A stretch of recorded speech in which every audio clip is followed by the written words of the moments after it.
It's an honor to have former Secretary of State Mike Pompeo. Mike Pompeo, no, I don't know if anyone's asked you this question. They debate about the $6 billion. This is a regime that wants to assassinate you and John Bolton and other Americans. And that would-be assassin was charged by this administration. And you sit there and you see them transfer $6 billion to them. We can quibble over accounts. I don't much give a damn. I mean, you must say to yourself, what in God's name is going on here? What was your reaction? Yeah, there's no doubt about that, Mark. My wife feels the same way. And we can see, not only have they threatened to assassinate me and Ambassador Bolton, but they've now killed 9 Americans. That's pretty clear. And taken others hostage almost certainly as well. What's going on today in Israel and the Gaza Strip is clearly Iranian activity. And this administration giving them this wealth, not only the $6 billion, but they're not enforcing the sanctions anymore, Mark. Now they have almost $70 billion in foreign exchange reserves available for the Iranian regime to spend. And when I left office, they had less than 10. That's just indecent. And they have now funded and fueled this terror campaign of these barbaric medieval actors known as Hamas. And the United States has been party to that by underwriting it. You know, Mr. Secretary, I watch, and I've asked a couple of other guests the same thing, some of these other cable networks that have pro-Hamas, I don't know how any way to say it, guests and hosts. And apparently all the horrific news and videos that they're seeing, they still attack and complain about Israel. And these are people who are leftists. These are people, many who defend the Democrat Party. These are people in the Democrat Party. You and I have been around a little while. We've never seen anything like this before, have we? No, nothing like this before. We're a significant piece, and these aren't just a handful of actors.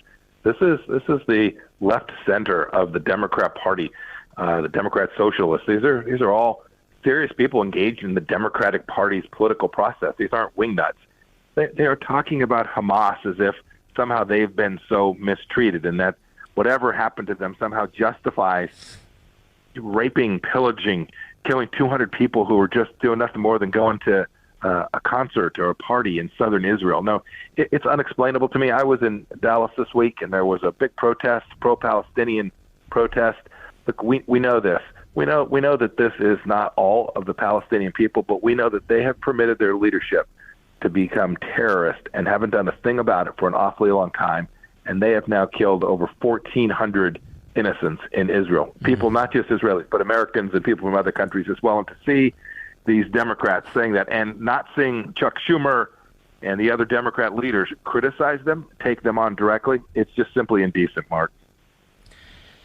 It really is grotesque. And the defense of Biden I'm seeing by the Democrats and the media, rather than saying, you know, we need to rethink some of this stuff here. And pointing the finger everywhere else. I mean, Mr. Secretary, if 5,500 missiles were shot into the United States from Mexico by the drug cartels, and they come through our open border and they slaughter, it would have to be the equivalent of what, like 40,000 Americans, something like that? And and then grab the women to go on the other side and rape them. Would the American people say, no, we need to be careful here, don't kill that many civilians? Wouldn't we say, okay, time for holy hell? I hope we would. I think most of us would. I'm afraid there's a handful who would say, sort of take the approach of, gosh, you know, America brought it. We've seen the blame America first crowd too often, Mark. No, America would not only be right to say we're going to extract vengeance and we are going to take down this threat, that is, we're going to eliminate this risk, but it would also be the case that if any other country told us, hey, you need to stand down or you need a ceasefire, you need to back off, we'd be rightfully angry and we would ignore them and we would do what we needed to do to protect Americans. You know, you're a man of deep faith, a Christian. You've been in the Middle East over and over and over again. You contributed mightily to peace in the Middle East. And peace was breaking out all over the place. What kind of a politician, what kind of so-called experts, many of them out of the Obama administration, would light a fire to all of this and revert to pass course, and even worse. They have a whole theory in the Middle East, I've been reading about it, which is Iran becomes the balance to Israel. When they get nuclear weapons, they shouldn't get them right away, but we need this balance and so forth. And Obama waits and waits and waits and puts out a couple of sentence moronic statement. Shouldn't we politically hold the people accountable who have contributed to this if we can? Mark, we have to. We have to do it to keep America safe, to watch what President Obama did, and then the way we went in and fixed it, and we built out more prosperity, a great deal more stability in the Middle East, and have Biden go back and say, no, we're going to go do the appeasement plan again. We're going to underwrite the Iranians, the world's largest state sponsor of terror. I can't explain it. I get asked, like, can you explain what they're thinking? I've heard this balancing theory.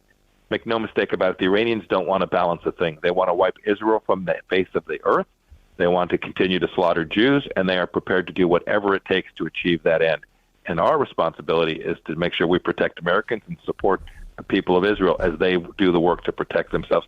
It is incomprehensible to me how the Biden administration came in and within days had Iranian espionage folks, people connected to Iran working inside the administration. They funded the Palestinians who were still promising they were going to pay people to kill, to pay to slay, pay people to kill actors inside of Israel. And this was the nation that we decided, no, we want to support them. We want to give them American taxpayer money. It's really dangerous for the United States. This was a big failure of intelligence in Israel. We should be very sure we know what's going on, not only in Israel, but all around the world, including inside the United States today. And let me ask you a personal question.